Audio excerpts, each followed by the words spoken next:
Yan yung ampalaya niya. Oh, ang gaganda. Ang lalaki ng dahon. Mas maganda dito kasi sa lupa siya nakatanim eh. Yan oh, ang dami oh. Nakakatuwa. Oh, yan yung puno niya lang. Yan oh, nagyan niya ng parsa. Ang lalaka. Mga bunga-bunga na. Oo, ang lalapad ng dahon ha.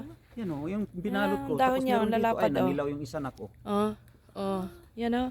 Yan eh. Oh, ayan oh, may bunga na rin yan oh. Yan yung bunga niya oh. Binabalot na yan. Oh, bunga. Oh. Ayan oh, kita niyo yung Yan oh, ano may niya. bunga na oh. Dito kami sa Unaysa. Yan oh. Ala, ang ganda na. Ang kapal. Mayroon pa dito pala oh. Ayan oh, ang ganda. Pag gusto mong kumuha lang ng dahon. Oh, dami, malalaki. Ito Oo, yung yan sinasabi oh. ko mang na inano. Ay, oo, kinalbo. Diyan pa mismo sa malapit. Ano ba naman yan? Yan oh, Hindi man lang isa-isang kinuhanan ba? May bunga pa naman oh. Bakit kinalbo? Ayan oh.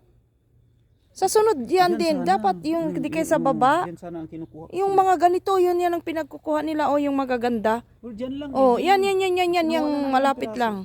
Yung ganito. Alin? Wala, namamatay na siya. Oo.